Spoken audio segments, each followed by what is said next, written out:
Olá a todos, sejam bem-vindos a mais um programa no grupo de estudos virtual Eu Sou Luz. Você poderá estudar conosco gratuitamente entrando no endereço eusouluz.com.br. Hoje com mais um programa Rádio Ensinamentos dos Mestres Ascensos. Programas com perguntas e respostas, entrevistas, aulas e depoimentos, com Maria Lúcia Vieira e Paulo Rodrigues Simões, transmitindo os ensinamentos dos Mestres Ascensos da Grande Fraternidade Branca. Estes programas foram gravados entre 2007 e 2019. A Mariana de São Lourenço, Minas Gerais, nos escreveu dizendo: Olá, Paulo, Maria Lúcia e todos os estudantes dos ensinamentos. Ouvi a minha filha cantar uma música que aprendeu na escola onde a palavra aleluia aparecia várias vezes. Eu fiquei curiosa em saber qual o significado dessa palavra e qual a sua vibração, se é boa ou ruim, pois sempre a escuto em músicas religiosas e sei também que é muito falada em algumas religiões e igrejas. Esta palavra traz algum benefício quando falada? Vitória é sempre na luz. Fiquem com Deus. Mariana. Mariana, temos 7 observações para falar sobre essa palavra. A primeira observação é: aleluia é uma transliteração do hebraico, aleluia. Hale, que significa louvor, e Yah é uma abreviação de Yahvé, Javé, que significa Deus. A segunda observação é o significado das duas palavras juntas, que é louvor ao Senhor. Aleluia significa louvor ao Senhor, louvai vós a Deus, ou ainda louvado seja Deus. Então é o máximo, porque quando nós falamos louvado seja Deus, nós não recebemos menos de Deus. Deus, na sua resposta, diz: louvado seja o meu filho, louvado seja a alma que está olhando para mim e me louvando. É assim que funciona Deus e nós nos adorando, no sentido de que nós recebemos a energia de Deus e devolvemos para Ele um amor completo, onde a energia flui constantemente. Aleluia, então, é a palavra que realmente põe em prática o primeiro mandamento. O mandamento onde diz que devemos amar a Deus acima de tudo. A terceira observação, este termo aleluia, com o passar dos tempos, tornou-se universal. E também é um convite ou uma convocação padrão para se louvar a Deus no templo.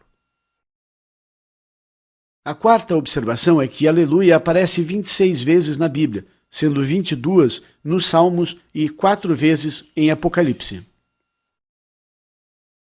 A quinta observação, importante, é que nos Salmos encontramos aleluia no começo e no fim.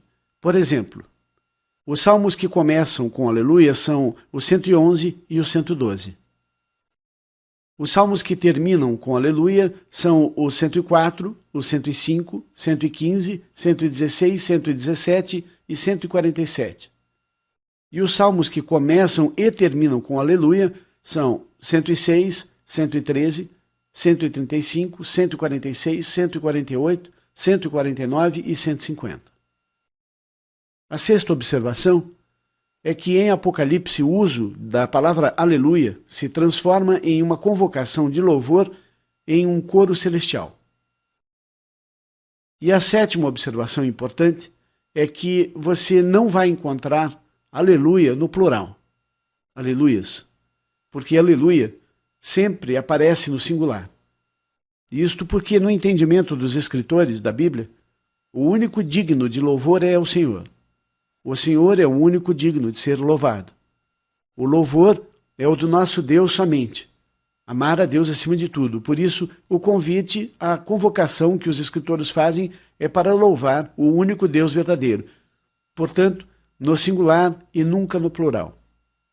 Que possamos nós também ter essa compreensão que o único digno de louvor é o Deus Criador do céu e da terra, o Deus da Escritura. Aleluia.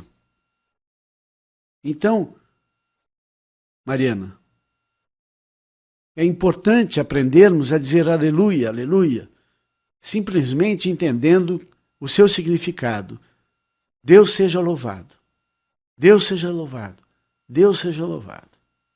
É comum vermos que as pessoas dizem Deus seja louvado naquele momento em que algo que é impossível de acontecer, aconteceu e todo mundo diz aleluia, aleluia, aconteceu, graças a Deus, né?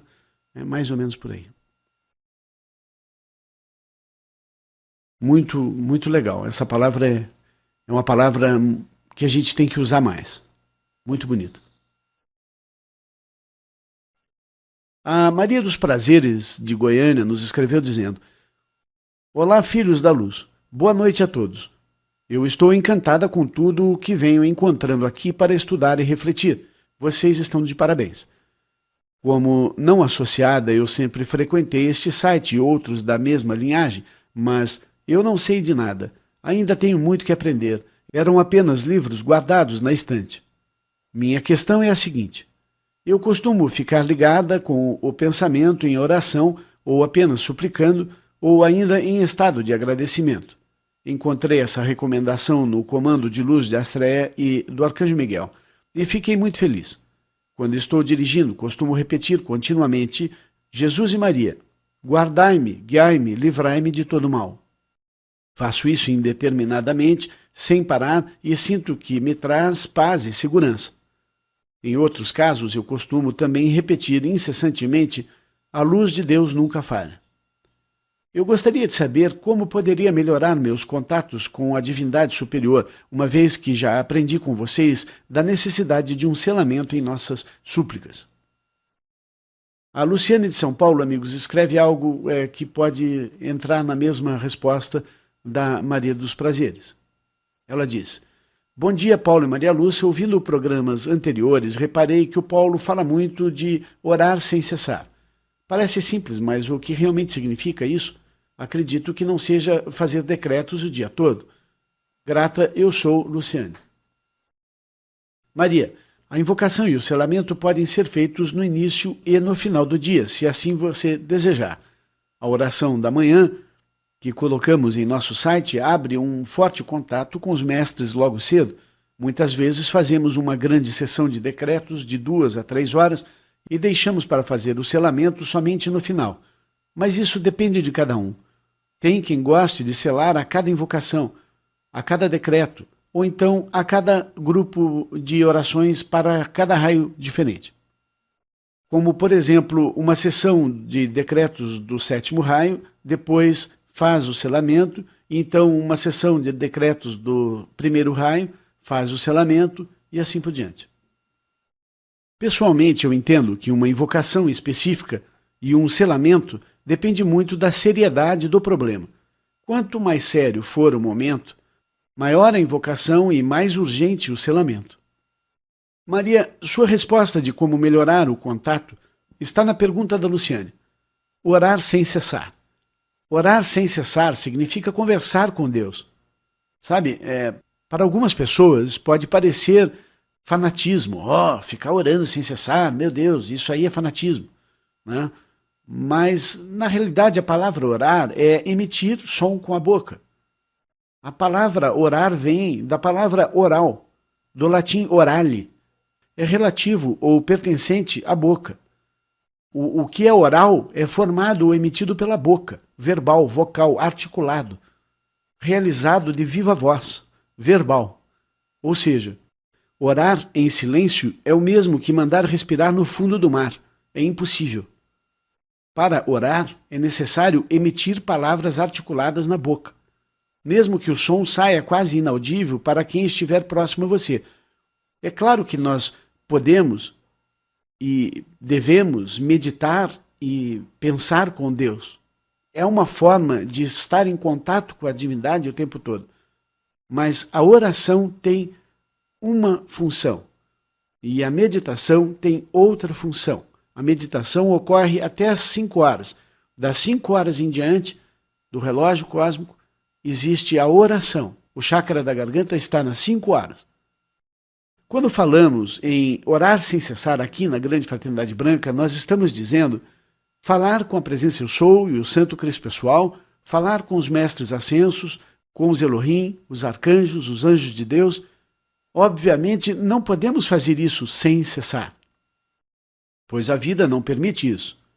Os compromissos, clientes, família, etc., tomam grande parte de nosso tempo. Então, como devemos fazer para orar sem cessar? Procurem lembrar daqueles filmes que mostram os agentes secretos que ficam se comunicando por um rádio, que ninguém consegue ver onde está o rádio, um rádio embutido na roupa, sei lá, um fone de ouvido camuflado, e eles então estão ali a serviço, atuando em uma área inimiga, e o tempo todo eles vão passando coordenadas para a central deles, e falando, e conversando com a central, e vice-versa, recebendo da central informações. Então, uma pessoa que ora sem cessar faz isso. Por onde ela anda, ela sabe que os mestres estão ali com ela, e ela vai passando coordenadas, e vai pedindo orientação. Afinal, amigos, nós precisamos entender que é tudo entre nós e Deus. Amar a Deus acima de tudo é manter um contato constante com Ele. Eu costumo dizer que as pessoas se preocupam muito com o que os outros pensam, com o que os outros vão falar. Mas o que importa mesmo é que Deus e nós precisamos manter o contato, porque a nossa passagem aqui na Terra com as pessoas que nós convivemos é rápida. Agora, o nosso contato com Deus e os mestres, não importa a vida que nós estivermos aqui, é com eles que nós vamos manter o contato. Então, não adianta nada vir aqui e deixar esse contato, ou fazer esse contato nos domingos, nos encontros religiosos. Nós precisamos manter um contato constante com essa fonte da vida que é Deus, e com aqueles que são seus representantes, os enviados de Deus, os seres iluminados que estão ao lado de Deus e que participam aqui conosco, nos ajudando. Se as pessoas que reclamam sem cessar orassem a Deus sem cessar, então cessaria a necessidade de reclamar deste mundo. E é por aí. Então, é importante estar pedindo a ação de Deus em todas as áreas. Ao invés de reclamar, olha ali, tem uma coisa errada, olha para Deus e diz, Deus atue ali, Deus atue lá. Isso é orar sem cessar. Deus vem aqui, Deus participe comigo, Deus envie seus anjos. Deus mostra a verdade, Deus ilumina para que eu enxergue. É por aí. Isso é orar sem cessar, conversar com Deus. A Cristine de Joinville, Santa Catarina, nos escreveu dizendo: boa noite, amigos da luz. Eu gostaria de compreender melhor lá nas 301 afirmações do Eu Sou, onde Saint Germain fala, abre aspas, com relação às vossas manifestações, que elas não sejam conhecidas por vosso intermédio, fecha aspas. Isso significa que eu não posso, por exemplo, passar este site do Eu Sou Luz para outra pessoa? E também não posso falar nada a respeito do que aprendo aqui? Por favor, me esclareçam em relação a isto. Muito agradecida a todos, com carinho, eu sou Cristine, em nome de Cristo. Cristine, eu vou ler esta parte que você comenta por completo. Vamos lá. Abre aspas. Livro de Ouro de Saint Germain. Recordai a máxima: saber, ousar, fazer e calar. Saber é conhecer a verdade. Ousar é empregar a fé. Fazer é proceder da melhor forma que sabeis. Calar é manter silêncio e respeito de vossos atos, tratamentos, desejos e necessidades.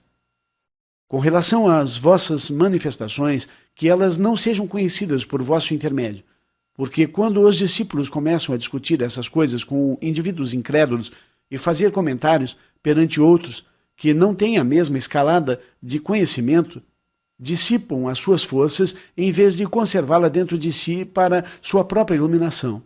O indivíduo inconstante pode causar em uma hora maior prejuízo do que poderia imaginar. Saint Germain. Fecha aspas.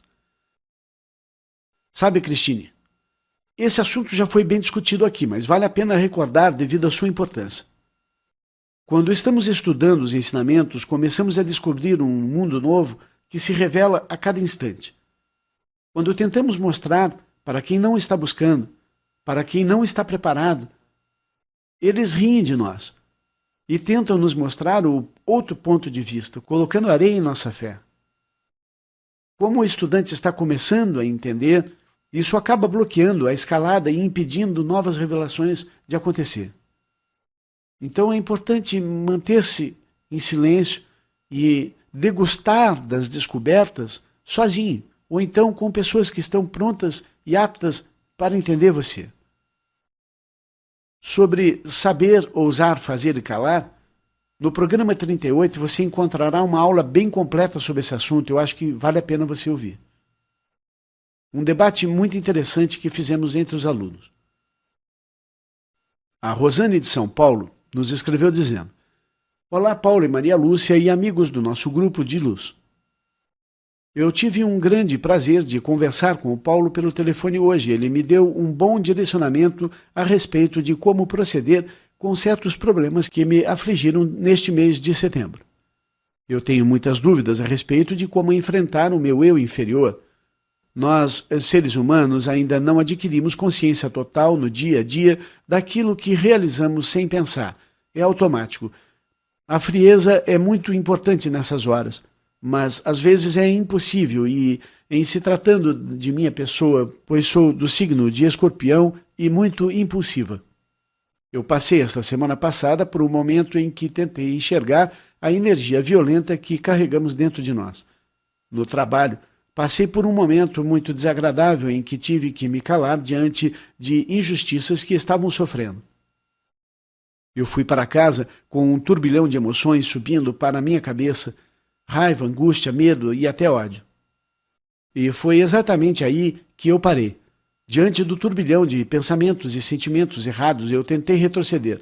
Então me veio, na hora, um pensamento. Meu Deus, eu consegui enxergar este eu inferior que está me atacando. Que coisa horrível! E puxei o breque de mão, então, das minhas emoções. Stop! Foi exatamente assim que eu pensei.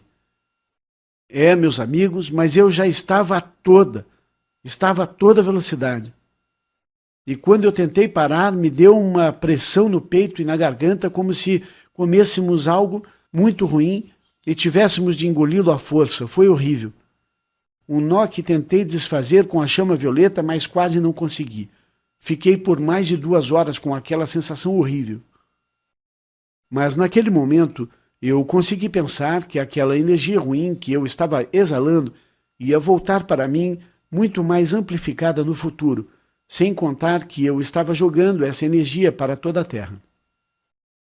Graças a Deus e aos ensinamentos dados por vocês, consegui enxergar o caminho do fundo do poço neste episódio. Gostaria que vocês nos falassem mais sobre como enfrentar isso.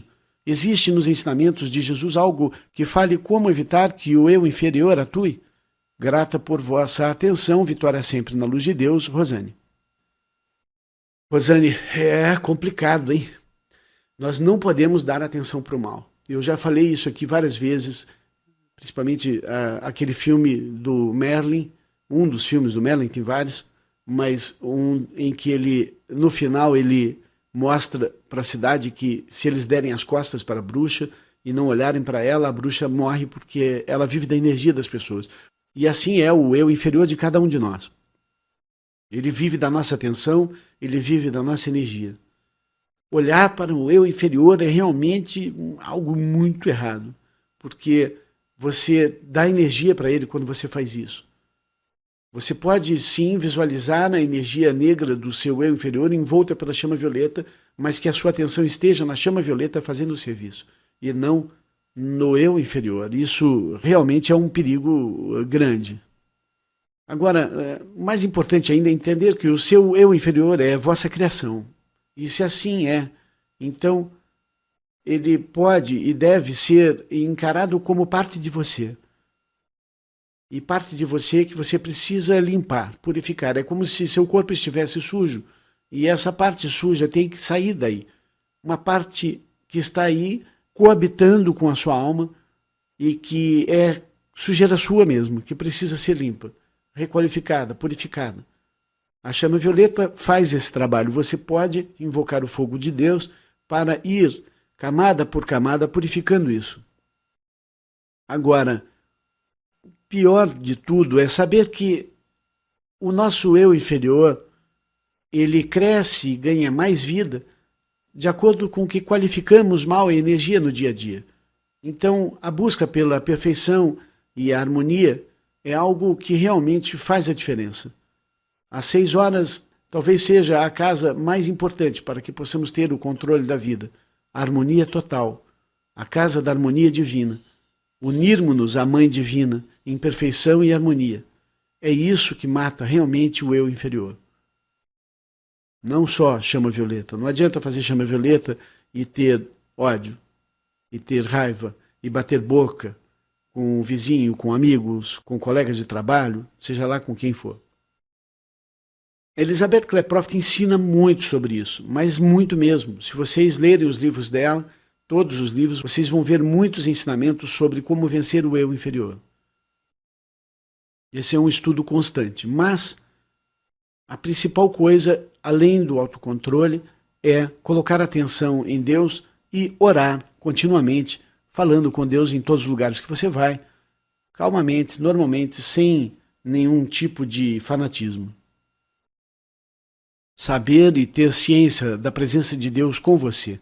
É aquela história, se você sabe que Deus está ali, olhando para você o tempo todo, se comunicando com você através de seus enviados, então você começa a agir corretamente, você tem vergonha de fazer coisas erradas, que você está na presença da Mãe Divina, você está na presença de Saint Germain, você está na presença de Jesus, então você tem que agir corretamente. E agindo corretamente, o eu inferior morre, deixa de existir. O grande problema é porque as pessoas não oram constantemente, não vivem na presença dessas forças de luz, porque se vivessem, então o eu inferior deixaria de existir automaticamente. É por aí. É manter o foco um pouquinho mais no espiritual e aí o material se transforma. E é assim que se vence o eu inferior. O Júlio, de Curitiba, nos escreveu dizendo: boa tarde, Paulo e Maria Lúcia, que a paz de Deus esteja com todos. Sabemos que, no atual momento em que vivemos, existem, infelizmente falando, vários segmentos no mundo, os quais podemos chamar de anticristo ou bestas, e que, como sabemos, lutam contra a luz. Assim, o rock, a pornografia, mídias destrutivas de toda a sorte, programas de televisão, sistemas de governo, etc., poderiam se enquadrar como anticristos, pelo menos no meu entendimento. Em Apocalipse 13:18 está escrito, abre aspas, aqui é questão de sabedoria. Quem tem conhecimento, calcule o número da besta, pois é número de homem. Ora, esse número é 666, fecha aspas, 666. Pois bem, a minha pergunta é, o que os mestres ascensos têm a nos dizer acerca desta passagem da Bíblia? Júlio, no relógio cósmico nós vemos que o 6 é o número da materialização. É a partir das 6 horas que se inicia o processo de materialização. Quando o número 6 se repete 3 vezes, ele está parado e bloqueado nesta hora. A energia vem de Deus e desce para 6 horas e deve voltar para Deus. Mas a besta diz não. A besta quer sugar, sugar, sugar. Só quer receber e não quer dar, nem doar nada. Repare como é a forma do 6. A energia vem de cima e fica estagnada embaixo. O 9, por outro lado, é a energia que flui de cima para baixo. Apenas unindo o 9 ao 6, podemos encontrar o fluxo da figura 8, a eterna energia fluindo entre alfa e ômega. Vejam este texto do amado Saint Germain. Pérola de Sabedoria, volume 23, número 46, de 1980, ditado dado a Elizabeth Klaproth. Abre aspas. Amados corações, esta é a besta 666.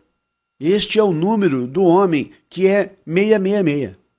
Este é o número, e eu digo-lhes, o número está acima, pois nós invertemos os 3 6 e invocamos o poder dos 9 vezes 9 vezes 9, como ampliado e multiplicado pela chama trina no coração da mensageira e dos chelas. E, portanto, pelo poder dos 9 da grande fraternidade branca, as forças da luz movem-se para derrotar a besta e os anjos caídos. e o número do homem, que é uma maldição sobre o potencial crístico de cada filho de Deus. Pois 666 é o número da mente carnal expandido e multiplicado pelos caídos para tornar-se o momentum de toda a serpente planetária. 666 é o número do homem do pecado, o homem materialista. Fecha aspas. Em 1979, Sanat Kumara deu um ditado, Pérola de Sabedoria, volume 22, número 45, a mensageira Elizabeth Klaproft, dizendo o seguinte, abre aspas, e isso aqui é uma revelação, vejam que espetáculo. Jesus, o Cristo, cuja alma foi consagrada como o justo Abel, e sofreu a morte pela mão de seu injusto irmão Caim, soube em primeira mão as dores de Adão e Eva após o seu episódio mal-sucedido com a serpente, o representante de toda a falsa hierarquia luciferiana. Assim, ele prometeu a promessa que ele cumpriu 6.666 ciclos após a queda de seus pais. Paramos o ditado nesse ponto e vejam então que da encarnação de Jesus como Abel até a encarnação de Jesus como o filho do homem, o filho de Adão que renasceu e o filho da presença de Deus, representando o Cristo cósmico manifestado, esse Jesus cumpriu a promessa depois de 6.666 ciclos. Muito interessante isso. Nunca tinha lido isso, ou se li, não registrei. Continuando, abre aspas. Preparado no caminho do raio rubi, com José e Maria, desde o nascimento até o seu 12º aniversário, indo então para os retiros da grande fraternidade branca até a idade de 30 anos, quando então Jesus veio a João no encontro previamente combinado para a iniciação do batismo. Jesus estava preparado na plena manifestação da palavra para enfrentar a Satanás, e através deste, a serpente e sua mentira, que ensina e nega o caminho da iniciação que era o pecado original.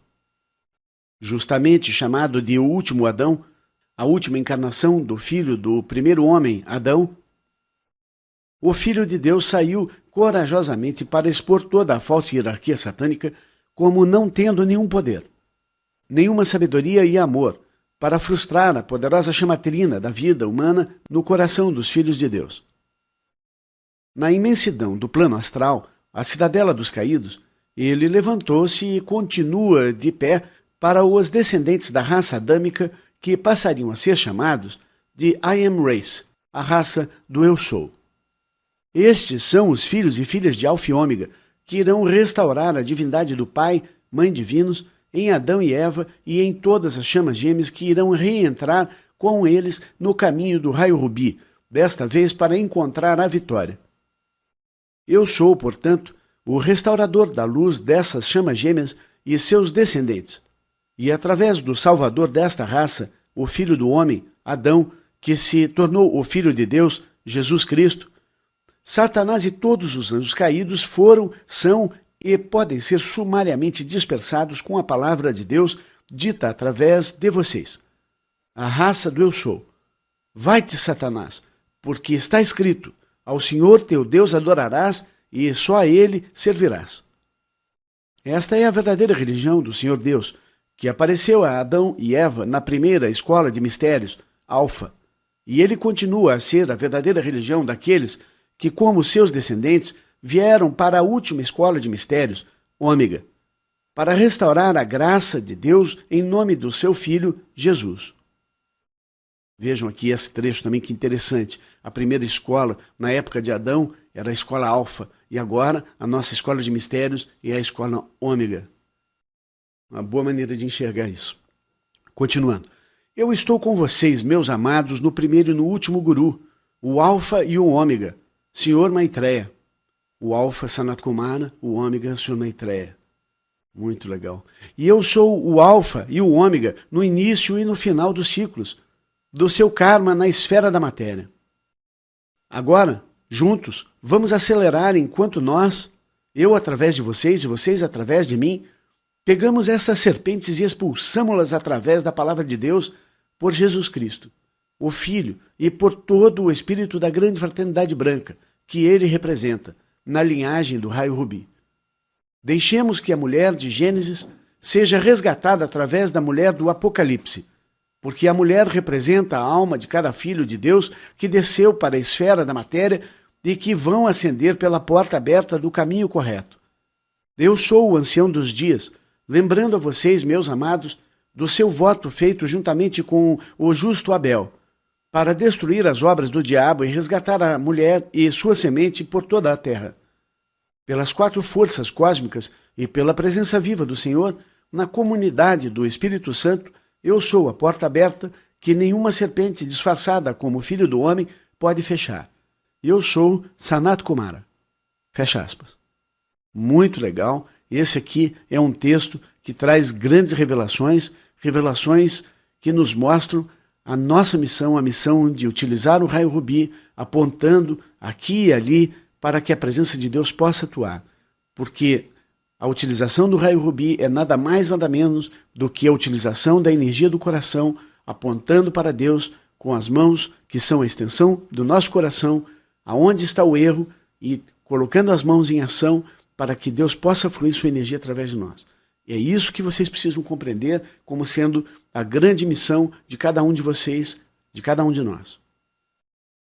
E é o que eu procuro ensinar com os ensinamentos dos ciclos cósmicos. É isso aí, vitória sempre, que é a nossa frase, a frase que mostra a vitória da luz sobre a falsa hierarquia que um dia derrubou os filhos de Deus, um dia derrubou Adão e toda aquela escola de mistérios que seguiram a falsa hierarquia, aqueles filhos da 4ª raça raiz. Em nome de Jesus Cristo, nós vamos fazer valer todo esse ensinamento, colocando em prática em prol da vida nesse planeta, da ordem, do progresso, do bem, do bom, do belo, e aquilo que é perfeito em Deus, que precisa se manifestar. Enquanto estiverem aí essa falsa hierarquia, isso fica difícil. Nós temos que limpar a terra, e nós não podemos limpar a terra. Quem pode limpar a terra é Sanat Kumara através de nós. Mas se nós não apontarmos o erro e não invocarmos a presença de Deus em cada um desses erros, dessas desordens que estão no planeta, então isso não tem como acontecer. E são aqueles que ouvem esse ensinamento, são os responsáveis em colocar isso em prática. É isso aí. O Júlio de Curitiba nos escreveu mais um e-mail dizendo, esse mais recente. Paulo, ouvindo o programa 133, parte 2, confesso que me senti aterrorizado. Eu estou buscando compreender certas coisas para que, de fato, eu evolua espiritualmente com a verdade e com a luz. Eu sei que se aqui neste vale de lágrimas estamos, é porque merecemos um dia, e estamos no caminho de volta ao Pai, cada um com o seu esforço pessoal. Para mim, ainda não está muito bem claro como que a vida se processa após a vida. Eu penso que para uma pessoa que sempre viveu no mal, voltada aos prazeres físicos, só pensou em coisas mundanas e satânicas muitas vezes, o que lhe sobra após a morte não pode ser coisa melhor que o sofrimento. Porém, para uma pessoa que se devotou à luz e procurou evoluir em Cristo, eu não consigo entender esse sofrimento que você falou, que se passa na cremação, mesmo que seja por 4 horas. A minha pergunta é, os seres de luz não nos ajudam nesse momento? Shiva, o amado Jesus Cristo, Saint Germain, Mestre Amor, a amada Mãe Maria e tantos outros seres de luz que invocamos, onde ficam neste momento? As invocações da poderosa chama violeta que fazemos em vida não ajudam em nada para amenizar este sofrimento? No meu entender, a dor se processa através de sistemas nervosos que enviam informações ao cérebro. Estes ainda funcionam após morrermos? Vi num programa de domingo à noite, no mesmo dia dessa lição 133, uma reportagem de pessoas que não sentem dor alguma, inclusive a da queimadura, pois mostrou pessoas com cicatrizes e que não sentiram nada. Como seria a cremação para estas pessoas? Eu fiz essas perguntas porque creio que a dor da queimadura é uma das mais terríveis, se não a mais terrível. Entidades do mal sofrerem dor pela espada, eu consigo entender, mas seres que se esforçaram para adquirir da luz sofrerem com a dor da queimadura após a morte na cremação, eu não consigo entender. Desculpe o teor das perguntas, mas o assunto me chamou a atenção e eu preciso achar uma resposta para mim e para, eventualmente, alguém que me perguntar sobre essas coisas. Que a luz de Deus esteja com todos. Eu sou Júlio, de Curitiba, Paraná. Júlio, excelentes perguntas. Eu resolvi então passar o seu e-mail na frente dos outros para que possamos responder hoje na sequência do programa passado. Veja, eu ouvi a mensageira Elizabeth Clare Prophet por mais de uma vez comentar sobre chelas que, ao fazerem a passagem, ficaram presos na lama do astral. A alma foi em busca de algum desejo não realizado em vida e a pessoa nem pensou em Deus ao morrer. Mesmo sendo um shela aplicado, isso pode acontecer. E vejam, amigos, que a nossa energia vai para onde está a nossa atenção. Então, se uma pessoa morre e ela não pensa em Deus, ela não vai para Deus. É assim, dessa maneira. De fato, muita gente, quando faz a passagem, nem sabe que morreu, porque desencarnar muitas vezes é como dormir um sonho profundo, sonhando sem parar. Veja, uma coisa precisa ficar clara. A alma tem 4 corpos inferiores. Ela desce para a vida na Terra, envelopada em seu corpo inicial, o corpo etéreo. Depois, este corpo etéreo forma o corpo mental, depois o corpo emocional e, por último, o corpo físico. Assim, a volta da alma para o plano divino ocorre em uma forma contrária, inversa a esta. É necessário que o corpo físico seja extinto para que os outros corpos também sejam. O corpo etéreo é o único que se mantém. Ele é o elevador da alma que a leva para o etéreo. E mais do que isso, é este corpo etéreo, o corpo espiritual, que guarda a memória dos outros 3 corpos, caso a alma volte a reencarnar.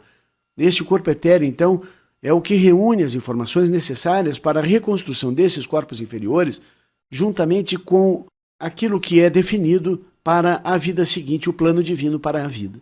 Então, esse corpo que virá numa próxima encarnação, ele é formado a partir daquilo que ele já era, somado àquilo que ele precisa ter para a manifestação do plano divino nessa vida seguinte.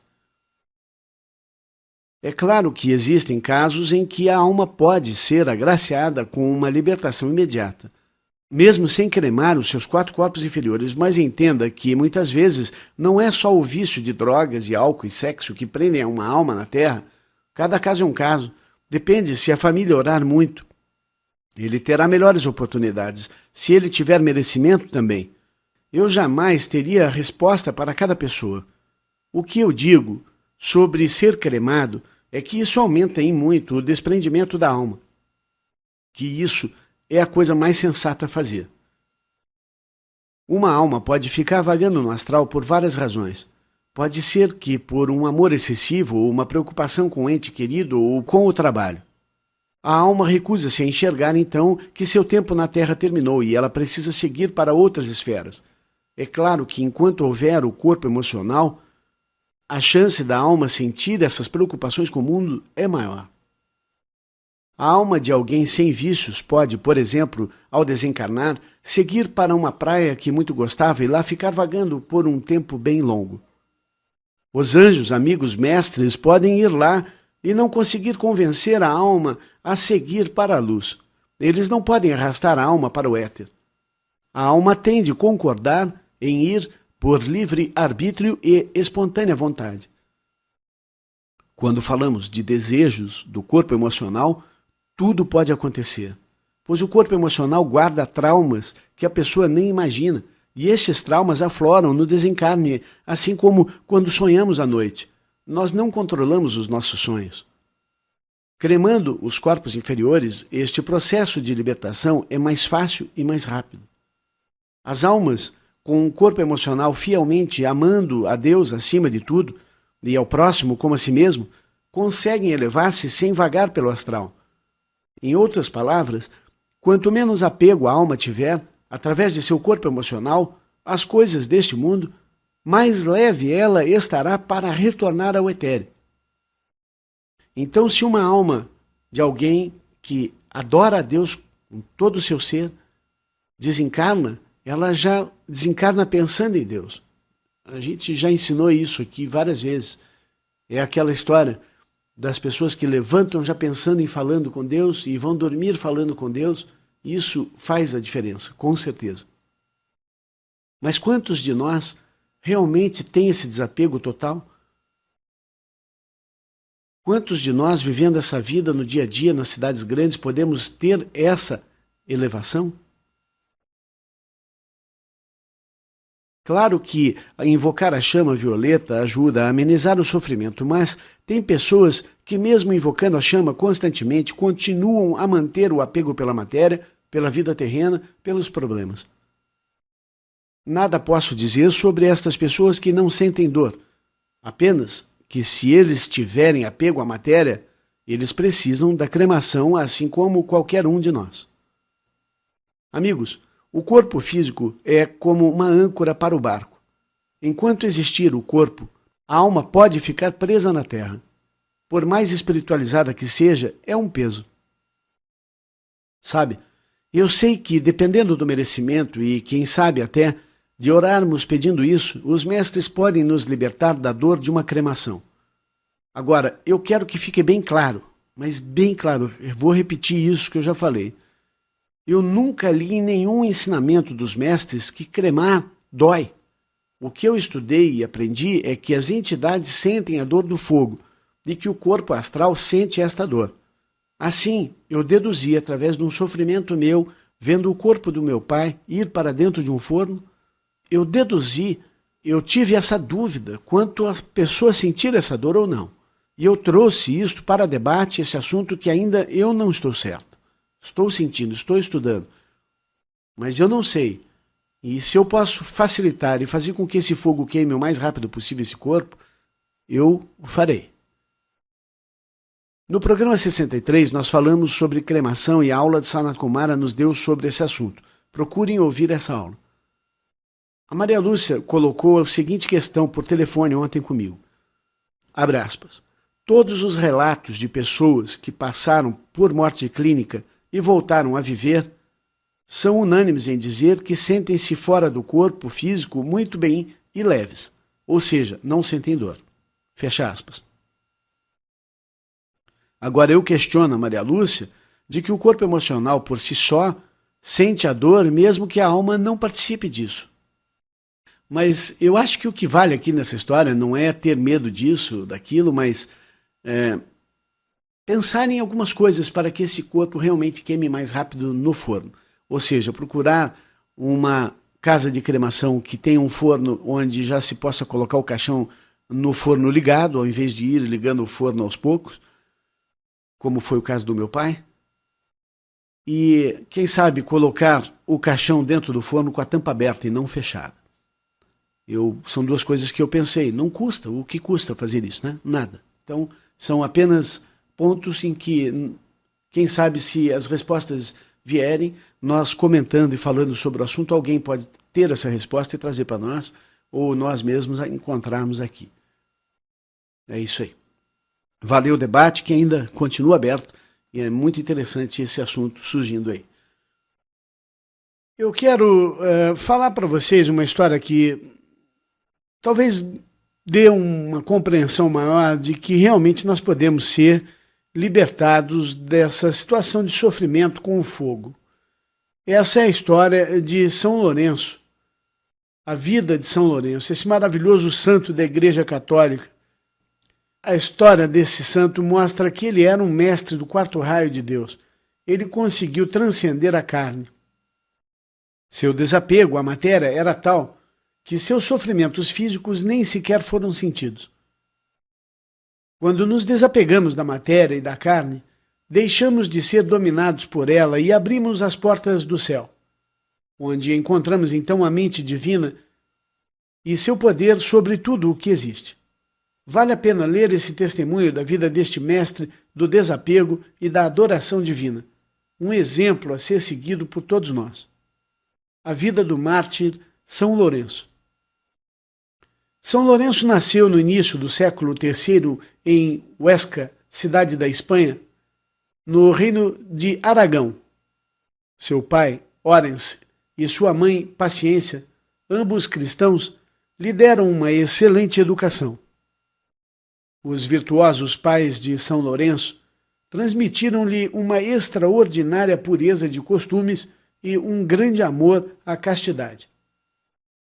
Desde o alvorecer de sua vida, o jovem Lourenço foi acumulando em seu coração virtudes cristãs que o tornaram nobre, generoso, intrépido. Distinguiu-se sobretudo por um exímio amor a Jesus Cristo, que após a sua morte na cruz, vinha conquistando os corações bem informados e triunfando sobre o paganismo. Na época, Roma, a capital do erro e da idolatria, tornava-se cada vez mais uma capital do cristianismo. Movido então pelo santo zelo, Lourenço mudou-se para Roma em busca do centro da religião católica. Lá, Lourenço não tardou em ser reconhecido por suas qualidades morais e sua inocência. Logo descobriram seus méritos e, sobretudo, o Papa São Xisto, que o chamou para junto de si, elevando-o às primeiras ordens sacras, transformou-o em diácono. Diácono é um grau abaixo do padre.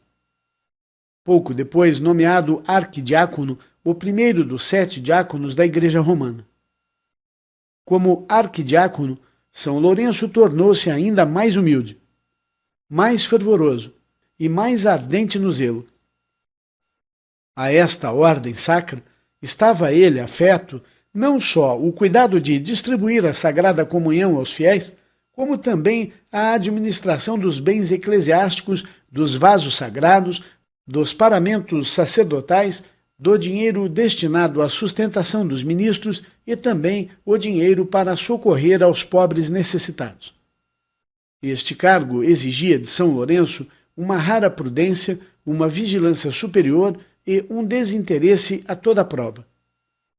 Logo que começou a atuar em suas novas funções de seu ministério, começou uma horrível perseguição visando exterminar da face da terra os cristãos. As crudelíssimas perseguições do imperador Valeriano começaram sobre os bispos e sacerdotes e os diáconos. Uma das primeiras vítimas foi o Santo Papa Xisto, a quem São Lourenço acompanhou até o lugar do suplício. Muito triste e com os olhos cheios de lágrimas, desejoso de morrer no lugar de seu pai espiritual, disse São Lourenço ao Papa Xisto: Pai, onde ides sem vosso filho? Para onde vais sem o vosso diácono? Jamais oferecestes o sacrifício sem que eu vos acolitaste. Em que vos desagradei, Santo Padre? Achaste em mim alguma infidelidade? Comovido por estas palavras de verdadeira dedicação filial, respondeu a ele o venerável ancião: Não te abandono, filho. Deus reservou para ti provação maior e vitória mais brilhante. Velhice e fraqueza faz com que eles tenham uma certa compaixão de mim. Tu, porém, és moço e forte. Daqui a 3 dias, seguir-me-ás através de tormentos muito mais atrozes. Vai distribuir pelos pobres, sem demora, todos os tesouros que te foram confiados, e prepara-te para o martírio. Assim, São Lourenço entregou aos fiéis todos os vasos sagrados e parâmetros, e, a fim de evitar que os pagãos os sequestrassem e profanassem, juntou então o dinheiro dos pobres e saiu a todos os lugares em Roma, onde os cristãos estavam ocultos devido a perseguições, e distribuiu o dinheiro da Santa Igreja entre eles. Em um destes esconderijos restituiu a visão de Crescêncio, que há muitos anos havia em que estava cego. Logo que acabou de distribuir o dinheiro aos pobres, foi preso e questionado por seu cruel perseguidor. Respondeu com intrepidez: Os tesouros da Santa Igreja já estão nas mãos dos pobres. Sentiu-se insultado o tirano, decidiu então castigá-lo com os maiores suplícios. Ordenou que o despedaçassem a açoites. Mandou depois que trouxessem os instrumentos que serviam para atormentar os mártires e, mostrando-os a São Lourenço, disse: ou tu resolves sacrificar aos deuses, ou dispõe-te a padecer tu sozinho, muito mais do que tem padecido até aqui, todos juntos, quantos professaram a tua infame seita.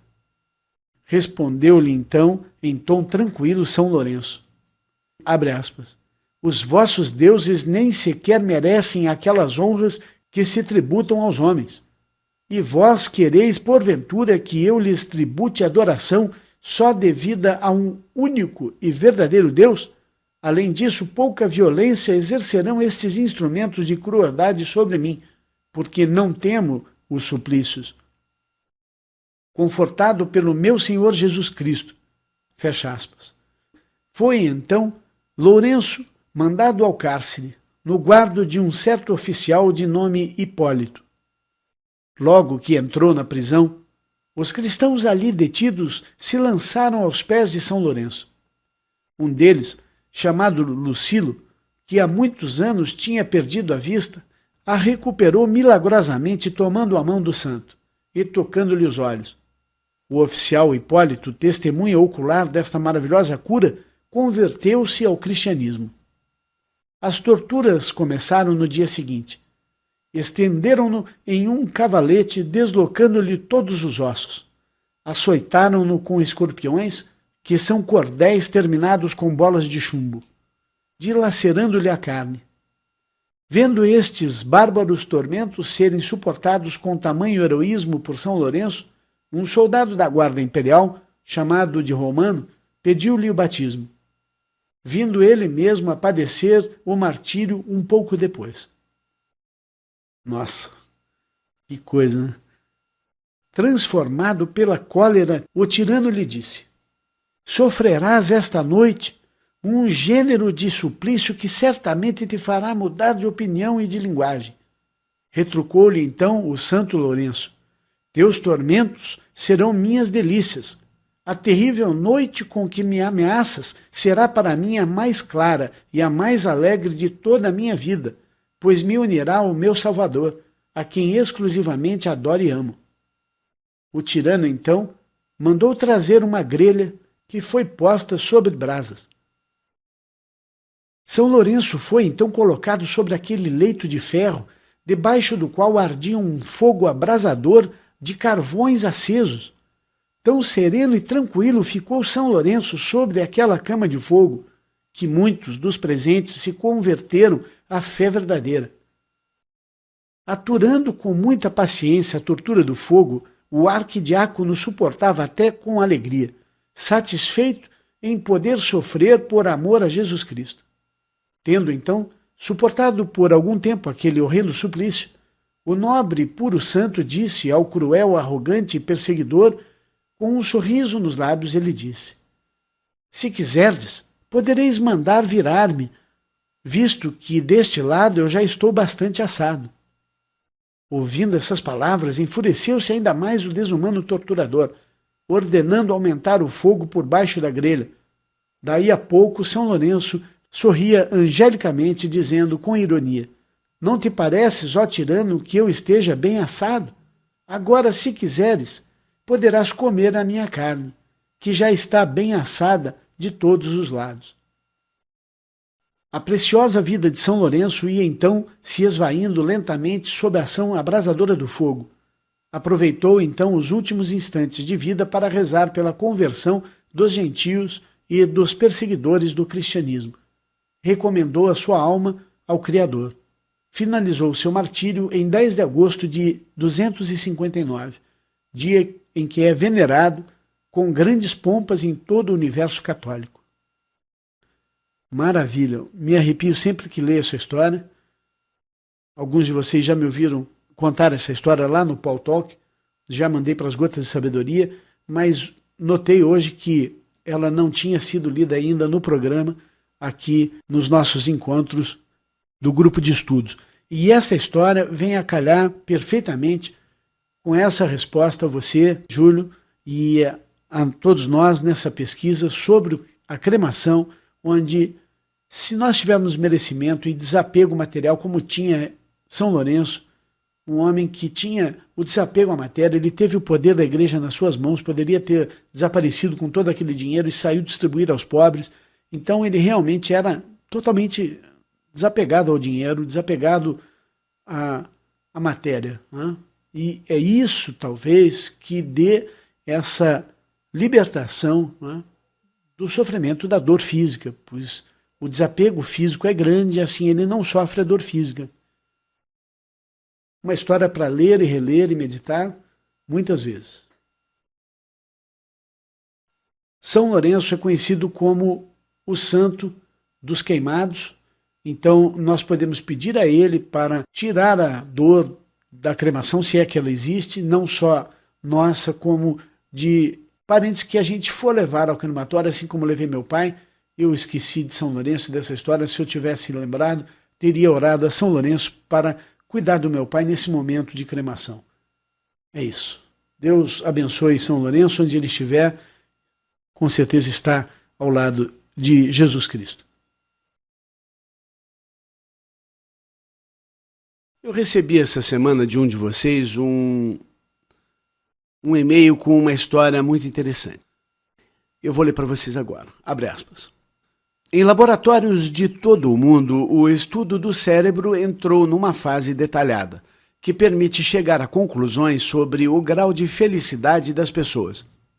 E estes esforços levaram os investigadores da ciência a surpreendentes análises comparativas. Conheça o homem mais feliz do mundo, segundo um recente experimento científico. Nós nos acostumamos, fomos condicionados a crer que a felicidade é uma espécie de competição olímpica onde é vitorioso quem possui mais, domina, comanda e sente através de coisas. O homem mais feliz do planeta hoje é um indivíduo que vive em uma cela de 2x2, não é dono nem executivo de nenhuma das companhias da Fortune 500, não vive dependente de celular, nem dirige um BMW, não veste roupa de Armani nem Hugo Boss, desconhece tanto o Prozac como o Viagra ou êxtase e sequer toma Coca-Cola. Em suma, o homem mais feliz do planeta é um homem que prescinde de dinheiro, competição profissional, vida sexual e popularidade. Seu nome é Mathieu Ricard. Francês, ocidental por nascimento, budista por convicção e o único entre centenas de voluntários cujo cérebro não só alcançou a máxima qualificação de felicidade previstas pelos métodos científicos, como superou por completo o felizômetro. Os 256 sensores e dezenas de ressonâncias magnéticas aos quais Ricard se submeteu ao longo de vários anos para validarem o experimento não mentem. Ali, onde os níveis em simples mortais é muito alto, estresse, medo, frustração, no cérebro de Ricard, essas sensações limitantes simplesmente não existem. Mas, ao contrário, onde a maioria demonstrou baixíssimos níveis, satisfação e plenitude existencial, Ricard superou todos os índices. Isto é, em todas e cada uma das sensações positivas, dando origem ao título de homem mais feliz do planeta. Os cientistas nunca encontraram ninguém tão feliz e afirmaram em medições quantitativas que Ricard é mesmo o homem mais feliz da Terra. O paradoxo do caso não é o fato de ser Ricard um homem tão feliz, e sim como chegou a sê-lo, desprendendo-se de tudo aquilo em que os ocidentais supõem ser a raiz da felicidade. Dinheiro, posses, consumo, consumo, consumo. E não é que Ricard seja alheio a tudo isso. Ele fez doutorado em genética molecular e trabalhou ao lado do Prêmio Nobel da Medicina François Jacob. Além de ser filho de Jean-François Revel, um famoso filósofo e membro emérito da Academia Francesa. Mas nada o deslumbrava e não se sentia pleno. Com o mundo do sucesso material à sua frente e a ponto de converter-se num eminente cientista, um dia, fortemente impressionado com a filosofia oriental, decidiu mudar o rumo de sua vida. Dedicou-se à meditação, tornou-se discípulo do mestre tibetano Rinpoche, foi-se para o Himalaia, adotou o caminho dos monges e iniciou uma nova vida do zero. Hoje, é um dos maiores estudiosos do clássico tibetano, é assessor e braço direito de Dalai Lama e tem doado milhões de euros, produto da venda de seus livros, para monastérios e obras de caridade. Porém, isso não é a causa, senão a consequência de sua felicidade. A causa para esse resultado devemos buscar em outro lugar, diz o chefe do estudo Richard J. Davidson. E não é nenhum mistério ou graça divina. Se chama plasticidade mental. É a capacidade humana de modificar fisicamente o cérebro por meio dos pensamentos que escolhemos ter ou não. Igual aos músculos do corpo, o cérebro desenvolve e fortalece os neurônios mais utilizados. Mais pensamentos negativos, maior atividade no córtex direito do cérebro e, em consequência, maior ansiedade, depressão e hostilidade. Em outras palavras, mais infelicidade autogerada. Por outro lado, quem desenvolve bons pensamentos e uma visão amorosa da vida exercita o córtex esquerdo, elevando as emoções prazerosas e a felicidade. Ainda o Dr. Davidson diz, abre aspas, o resultado desse estudo pode até mudar por completo a visão que temos do cérebro humano. São enormes as suas implicações. Entre resultados de meditação, as ondas cerebrais permanecem intensas, sugerindo que é possível treinar o cérebro e controlar as emoções, mudando a estrutura da própria mente. A meditação pode mudar as funções cerebrais de forma durável. Tudo indica que o cérebro pode ser treinado na idade adulta e até modificar a sua organização interna, algo que experiências com músicos também já tinham demonstrado. Fecha aspas. Richard adverte que não se trata de decidir ver a vida cor-de-rosa de um dia para o outro, mas de trabalhar sistematicamente para debilitar os músculos de infelicidade que tanto temos fortalecido acreditando nos vítimas do passado, dos pais ou do nosso meio. E, paralelamente, começar a exercitar os músculos mentais que nos fazem absoluta e diretamente responsáveis por nossa própria felicidade. Admite que seu caminho não é mais que um entre muitos e afirma que ser feliz necessariamente passa pela mudança de deixarmos de culpar os outros pela nossa infelicidade e buscarmos a causa em nossa própria mente. Viver as experiências que a vida nos oferece é obrigatório.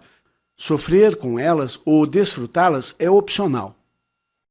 Poderíamos dizer, tudo isso é muito inspirador, mas que benefício pode trazer a mim, que tenho uma família, responsabilidades e passo a maior parte do tempo em circunstâncias bem diferentes das de um eremita e sábios? Em resposta a eles, Ricard Mathieu não perde o pé da praticidade e propõe exercícios e atitudes possíveis de encaixar no cotidiano de seres urbanos e ocupados, sempre explicando cada prática à luz do que a ciência ocidental já sabe e pesquisa sobre o cérebro. O homem mais feliz do planeta é também o autor do best-seller com inúmeras publicações, traduções, etc. Como sugestão, em português, vocês podem adquirir o livro Felicidade, a Prática do Bem-Estar. Com isso, concluímos que a contemplação possibilita também a realização de todas as conquistas materiais almejadas. Mas para desfrutar o externo, é preciso desfrutar o interno. O Mahavatar Babaji disse, abre aspas, poucos sabem que o reino de Deus inclui o reino das satisfações mundanas. O reino divino estende-se ao terrestre, mas este, ilusório por natureza, não contém a essência da realidade. Fecha aspas. Paramahansa Yogananda disse, abre aspas, o homem mais feliz do mundo não tem riqueza pessoal, vive num mosteiro nos Himalaias e seu sucesso é apenas ser feliz. Você tem o poder de se ferir ou de se beneficiar. Se você não decide ser feliz, ninguém poderá fazê-lo feliz. Não culpe Deus por isso. E se decide ser feliz, ninguém poderá fazê-lo infeliz. Somos nós que fazemos da vida o que ela é. uma forte determinação de ser feliz o ajudará. Não espere que as circunstâncias mudem pensando falsamente que nelas reside o problema. Ser feliz é estar em sintonia com Deus. Esse poder de ser feliz vem através da meditação. Fecha aspas. Maravilhoso. É isso aí.